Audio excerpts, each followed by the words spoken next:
बिस्मिल्लाहिर्रहमानिर्रहीम, अस्सलाम वालेकुम। कल रात पुतिन की अपने आर्मी चीफ जर्नैलों और तमाम अहम पॉलिसी साजों से मीटिंग हुई और उस मीटिंग के बाद उन्होंने बड़े अहम फैसले लिए। इस वक्त सूरत हाल ये है कि 13 के करीब रशियन बॉम्बर्स जो कि न्यूक्लियर वेपन्स कैरी करने की सलाहियत रखते हैं, इस वक्त फिजा में भेज दिए गए हैं।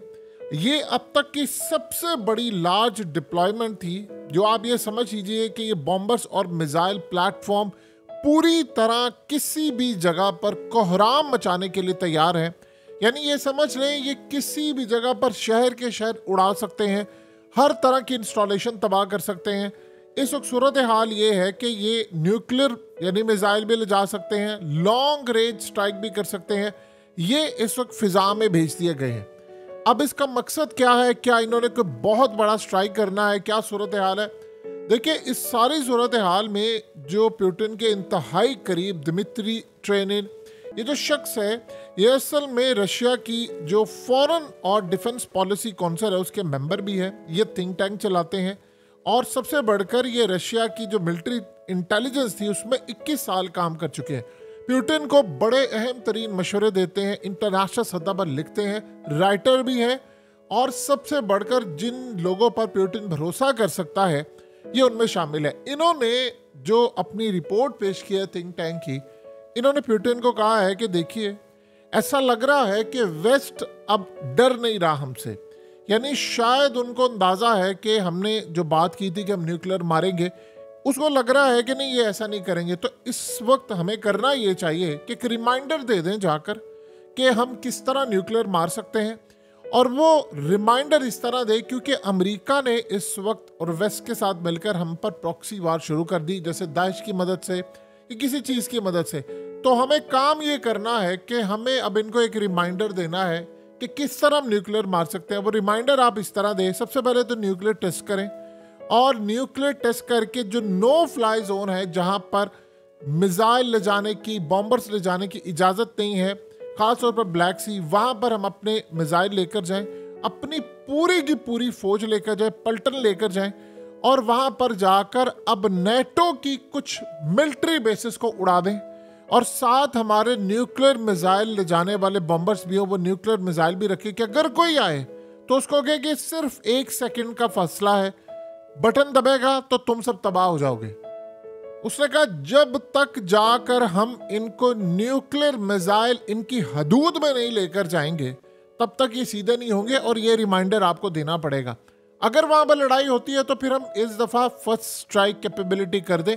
और ये जो तमाशा पूरी दुनिया के अंदर बिछाया गया है कि जी न्यूक्लियर जंग हो जाती है तो कोई विनर नहीं होता, सब लूजर होते हैं, ये अब इनको लूजर बनने थे। उन्होंने कहा कि हमने बड़ा सह लिया है, अब वक्त आ गया कि ये काम करना है। अब देखिए, सबसे बड़ी बात यह है कि पुतिन के लिए इस वक्त जिंदगी की तारीख का सबसे मुश्किल मरहला है, क्योंकि उसको पता है कि जो हमला किया गया है उसको उकसाने के लिए किया गया है, पूरी तरह उसको उकसाया गया है। ये बताया गया है कि असल में पुतिन रिएक्ट करे, वो कोई ना कोई हमला करे, तो उसके बाद सारे के सारे नेटो मेंबर्स जवाब बनाकर एक बड़ी जंग छेड़ दें जो दुनिया के अंदर तीसरी जंग अजीम बन जाए। चाइना के साथ भी इस वक्त पुतिन राब्ते में है, रूस इस वक्त पूरी स्ट्रेटजी बना रहा है। देखिए, एक बात ज़हन में रखिएगा, जो पुतिन की हालत है वो असल में दुनिया के टॉप लीडरशिप में आता है। उसको पता है कैसे लड़ना है, कौन मुझे उकसा रहा है, किसने सॉफ्ट टारगेट किया है, किसने लोगों को मारा है, किसने मुझे यहाँ तक लेकर आया है कि मैं असल में अब रिएक्ट करूँ, मैं हमला करूँ ताकि उनको जवाब मिल सके। अब आप सोचे ज़रा कैसे कमाल तरीके से उन्होंने काम ये किया है कि दाइश के नाम के ऊपर उन्होंने हमला करवाया। हमला करवाने वाली जो इजराइल, अमेरिका और यूक्रेनियन फोर्सेस थी, उन्होंने इसको इस्तेमाल किया। सारी दुनिया को पता है कि दाइश किसके लिए काम करती है। यानी जब भी अमेरिका को ज़रूरत पड़ी, जब भी अफगानिस्तान में ज़रूरत पड़ी, जब भी इनको ज़रूरत पड़ी मुस्लिम कंट्रीज़ के खिलाफ, ईरान के खिलाफ, रशिया के खिलाफ, चाइना के खिलाफ, ये बढ़कर काम करते हैं। इजराइल के खिलाफ काम नहीं होता और किसी चीज़, क्योंकि बनाने और पैदा करने वाले वो हैं। अब ये बात बड़ी अच्छी तरह समझी जा रही है। देखिए, फ्रांस ने ये बात कह दी है, मैक्रन ने, उसने कहा जी आप स्ट्राइक करें, हम जंग के लिए तैयार हैं। यानी असल में हुआ ये है कि अब ये सारी नेटो की जो कंट्रीज़ हैं उनको एक हमला चाहिए था, हमला इन्होंने कर दिया है। अब सवाल यहाँ पर यह पैदा होता है कि आगे काम क्या करेंगे। अब असल में वो ये समझ रहे थे कि पोलैंड के ऊपर भी हमला कर दें, पुतिन ये भी कर दे वो भी कर दे। देखिए बात बहुत सारे थिंक टैंक्स की भी ठीक है कि आपको अब अपना एक रिमाइंडर देना पड़ेगा कि भाई हमारी ये ताकत, हम ये काम कर सकते हैं। एक तो आप ये रिमाइंडर दें, दूसरा आपने काम ये करना है कि अब बड़े स्ट्राइक करने। देखिए यूक्रेन का तो आप ये समझ लें इस वक्त पूरी की पूरी कंट्री जो एयर रेड अलर्ट है, यानी उन्होंने असल में इस वक्त जो वार्निंग दी है वो कहा है कि पूरे मुल्क में किसी भी जगह पर रूस आकर हमला कर सकता है। उसके बॉम्बर्स इस वक्त फिजा में पहुंच चुके हैं, उसे स्ट्राइक करना है नहीं करना, क्या स्ट्रेटजी है, ये सारी चीज़ें उसको देखनी है। लेकिन बड़े ही तहम्मुल से यहाँ पर हर कदम फूक फूक कर रखना है। अमेरिका चाह रहा है जंग हो जाए, इजराइल पहले ही चाह रहा है कि यहाँ पर इनकी जंग छिड़े तो मैं यहाँ पर ये काम शुरू कर दूँ, यानी वो तो पूरी तरह गजा और ये तमाम इलाका खाने के लिए तैयार है और उसने वहाँ पर वो हमला करना है कि हमारी नस्लें भी याद रखेंगी। देखिए लड़ाई तो बहुत बड़ी होने वाली है। दूसरी बात ये है कि सारी दुनिया ने देख लिया है कि मुस्लिम कंट्रीज ने कुछ नहीं करना है इजराइल का, तो वो तो उनको एक क्लीन चिट मिल गई है, ग्रीन सिग्नल मिल गया है कि यार हम तो बड़े क्लियर हैं। देखिए रशियन फोर्सेस इस वक्त तैयार हैं, सारी की सारी तैयार हैं, उनके मिसाइल तैयार हैं, उनकी तमाम चीज़ें तैयार हैं, कोई किसी गलत फहमी में ना रहे कि ये काम नहीं हो सकता। लेकिन यहाँ पर सबसे अहम तरीन बात यह है कि क्या अब यूक्रेन के हर कोने में बड़ा स्ट्राइक होने वाला है। देखिए स्ट्राइक तो करना है और इस सूरत हाल में अगर देखिए अगर अनपनिश जाता है, यानी अगर वो पुतिन इस वक्त ये काम नहीं करते कि उन पर हमला करे फलाना, इन्वेस्टिगेशन भी जारी है, लेकिन अगर ये काम नहीं करते तो जाहिर सी बात है फिर ये उकसाने के लिए मजीद हमले करेंगे। यहाँ पर सारी सूरत हाल का जायज़ा लेना पड़ेगा कि किस लेवल पर हमला करना है, कहाँ पर करना है, इसका रिएक्शन क्या आएगा, कितने ममालिक जंग में कूदेंगे। आप ये सोचें कि नॉर्थ कोरिया की किम जोंग ने पुतिन को कहा है कि आप बेफिक्र हैं, हम आपके साथ खड़े हैं, आप जो भी फैसला लेंगे हमला करने का हम आपके साथ खड़े हैं, जिस तरह का भी आप हमला करेंगे आपको हर तरह की फैसिलिटी ज़रूरत होगी, हमारे न्यूक्लियर मिसाइल भी तैयार हैं, हम आपका साथ देंगे, हर तरह से हम आपके साथ खड़े हैं, जो भी आपको ज़रूरत होगी हम तैयारी करें। देखिए रूस की खुशकिस्मती ये है कि दुनिया के 3 ऐसे ममालिक जो कट मरने को तैयार हैं वो उसके साथ खड़े हैं। उन 3 ममालिक में ईरान है, चाइना है और नॉर्थ कोरिया है। और ये वो ममालिक हैं जो परवाह नहीं करे कि फिर उसके बाद असल में आप अंजाम की परवाह नहीं कर रहे होते या आप ये नहीं देख रहे होते कि होगा क्या, वो आप तैयार होते हैं। तो इस वक्त रूस को ये सपोर्ट हासिल है। लेकिन एक चीज़ इनमें रखिएगा कि एक दफ़ा कोई न्यूक्लियर हमला हो गया या लेट्स से जिस तरह इजराइल ने मशवरा दिया है, उसने कहा है कि आप लेकर जाएं और जाकर उनको पावर शो करें, रिमाइंडर भी करवाना पड़ेगा। तो जाहिर सी बात अगर ऐसी सूरत हाल होगी, देखिए यूरोप अगर ये नहीं सोच रहा कि यानी ये सारी सूरत हाल में आप सोचे ना प्रॉक्सी के थ्रू हमला करवाया है अमेरिका ने और यूक्रेन ने और इसराइल ने, तो फिर इसका मतलब है कि उन्होंने आपको उकसाया, वो तैयार है मरने के लिए।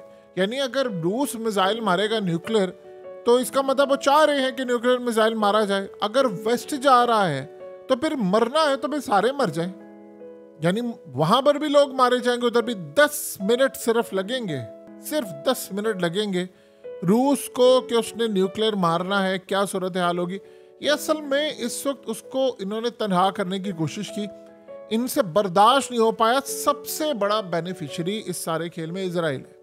इसराइल वहाँ पर जो काम कर रहा है उस पर उसने डालना है पर्दा। और देखिए ये तो बच्चे बच्चे को पता है कि उसको 2-3 जंगें चाहिए। इस सारे मामले पर एक और भी आप अपनी बात को समझ लें जो हम बार बार आपको कह रहे हैं कि देखिए इस सारे मामले पर सबसे अहम तरीन मरहला आने वाला है कि जहाँ पर अचानक आपको इसी तरह से पाकिस्तान और इंडिया की भी जंग मिल जाएगी। और ये बात कभी ढकी छुपी नहीं थी, ना है ना होगी, कि अगर दुनिया की ताकतों ने फैसला कर लिया है बड़ी जंगों का और उन्होंने काम किया, इसी तर्ज के हमले पाकिस्तान इंडिया को लड़ाने के लिए भी हो जाएंगे। और इंडिया तो तैयार बैठा हुआ है। देखिए कमिटमेंट्स जो हैं वो याद रखिएगा वेस्ट ने दी हुई हैं भारत को कि भाई आप ले जाइएगा कश्मीर, अमेरिका ने दी हुई है कि आप ले जाइएगा, ऊपर से हम बयानात देंगे, सारा कुछ करेंगे। आप सोचे जरा इतना बेशरम है ये वेस्ट के लोग। ये कहा जाता था यूरोपियंस बड़े अच्छे लोग हैं, वो जी फलाना, ये तो बड़े इंसान, हमदर्द दोस्त, ये वो फलाना, यानी इस तरह की गुफ्तगू थी। आप जानते हैं कि रूस पर जब हमला हुआ पूरी दुनिया सोगवार थी।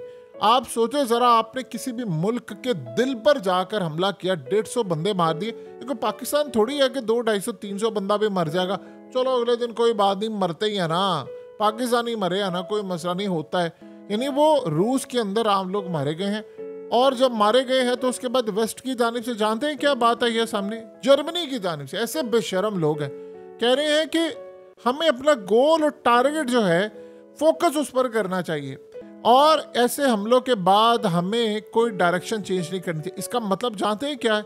यानी वो कह रहे हैं कि चलो रूस पर हमला हो गया, अब ये ना हो कि हम लोग ये सोचें कि हमें रूस को शिकस्त नहीं देनी या मजीद हमले नहीं करने, या हमें कोई यूक्रेन की मदद करके रूस को तबाह नहीं करना। उसने कहा कि फोकस हमारा होना चाहिए कि हम रूस को तबाह करना है, और फोकस उसी पर रहना चाहिए। ये हालत है यूरोप की, यानी इतने बेशरम लोग कभी नहीं देखे। और देखिए, रूस को ये बात बड़ी अच्छी तरह पता है कि अमेरिका ने जो उसको जख्म दिया है इस दफ़ा, वो जख्म बड़ा ही गहरा है। यानी वो इतना गहरा जख्म है कि आज से पहले ऐसा जख्म कम ही दिया गया है कि उसने बताया कि हमला होने वाला है। देखिए, आम रूटीन में होता ही है कि आप पर सबसे ज़्यादा शक जाता है। आप इतनी एक्यूरेटली कहते हैं कि हमला होने वाला है, आपने म्यूज़िक हॉल में नहीं जाना, गैदरिंग में नहीं जाना, अपने लोगों को कहा घरों में रहें, हमलावर पहुंच चुके हैं। यानी आप सोचे, इतना एक्यूरेट तो सिर्फ उन्हीं को पता होता है जिन्होंने हमले के लिए भेजे होते हैं, वरना दुनिया की कोई इंटेलिजेंस एजेंसी इतने लेवल पर जाकर हाँ प्रिडिक्ट कर सकते हैं, आप बात कर सकते हैं कि यार हमला हो सकता है, चांसेस है, खतरा है। मोस्टली झूठ बोला जाता है, लेकिन इस लेवल पर जाकर जब आपने ये बात कह दी है कि जी वो पहुंच चुके हैं और वो किसी भी वक्त हमला करेंगे, तो जाहिर सी बात है आप पर शक जाता है। अब रूस ने तो इसका बड़ा स्ट्रॉन्ग रिएक्शन दिया। एक तो उसने कहा है कि हमें पता है दाइश नहीं है, दाइश के पीछे बैठे हुए जो लोग हैं वो असल में जो इनकी डोरियां हिला रहे हैं, जिन्होंने हथियार दिए, वो सारा काम करें। उन्होंने डायरेक्टली यूक्रेन पर तो इल्ज़ाम लगा दिया है और कहा है कि अगर ये इसमें ऑफिशियल शामिल हुए तो ऑफिशियल्स को तो हम घुसकर मारेंगे, ये तो उन्होंने बात कह दी है। लेकिन अमेरिका ने इस वक्त जो खेल खेला है, उसने बताकर किया है कि तुम यहाँ पर हौसियों को सपोर्ट कर रहे हो, इजराइल ने यह कहा है कि तुम हमास को सपोर्ट कर रहे हो, और यूरोप ने कहा है कि तुम यूक्रेन में हमला कर रहे हो, तो तुम पीछे हट जाओ। यानी आप अंदाज़ा कर सकते हैं कि दुनिया में तबाही के लिए उन्होंने दरवाजे खोल दिए हैं जो हमने कभी सोचे नहीं थे। ऐसी तबाही आज से पहले हमने कभी जिंदगी में नहीं देखी थी। सो लिहाजा इस सारे मामले पर हालात ये बता रहे हैं, इंडिकेट ये कर रहे हैं कि आने वाले वक्त में चीज़ें मुकम्मल तौर पर बदलने जा रही हैं। देखिए, बॉम्बर्स और फिजा में पहुंच चुके हैं, कहां पर उन्होंने हमला करना है, कहां पर नहीं हमला करना, ये रूस के ऊपर है। लेकिन एक बात ज़हन में रखिएगा, अगर कोई ये समझ रहा है कि यानी अगर रूस की जंग हो जाती है तो दुनिया उससे महफूज रहेगी, ये बहुत बड़ी गलत फहमी है। अभी तो आप ये सोच लें कि खुराक का बहरान, तेल की कीमतें, ये लड़ाई हो गई रूस की नेटो ममालिक के साथ, आप उसका अंदाज़ा नहीं लगा सकते कि पाकिस्तान में हमें सिर्फ अगर हम बात कर रहे हैं पाकिस्तान की, ये अब पाकिस्तान को जो पेट्रोल मिल रहा है, सोचिए कहाँ 80 रुपए का मिलता था, कहाँ 250 और कहाँ पर आगे जा रहा है। ये वहाँ पर जंग शुरू हुई तो ये अब जंगों का स्टाइल ये होता है कि कहीं भी जंग हो, तेल की कीमतें, खाने पीने की चीज़ें, सप्लाई चेन सब मुतासिर होती हैं। ज़रा सी जंग शुरू हुई तो पाकिस्तान में 600 रुपये लीटर पेट्रोल चला जाएगा, ये आप ज़हन में रखिएगा। उसके बाद मुल्क के साथ होगा क्या, इसको आप अंदाज़ा नहीं कर सकते।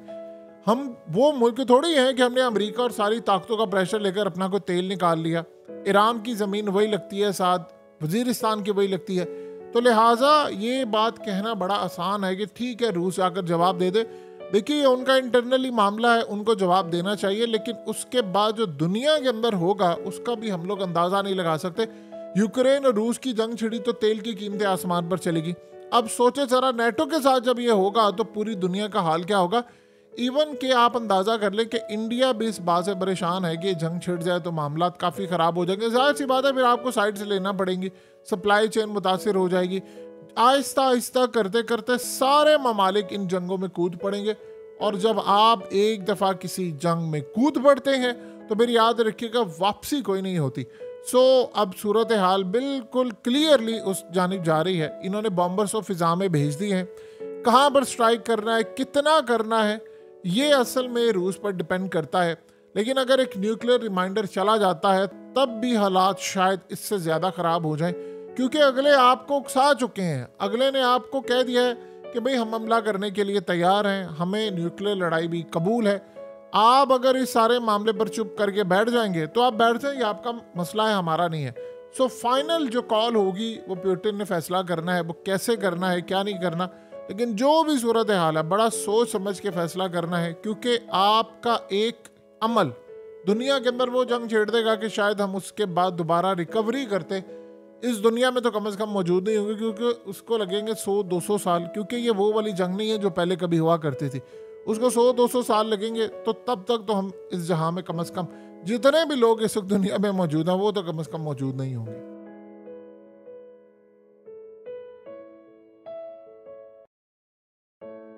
हकीकत टीवी को सब्सक्राइब करना मत भूलें, वीडियो को लाइक करें, शेयर करें और कमेंट सेक्शन में अपनी राय का इजहार ज़रूर करें।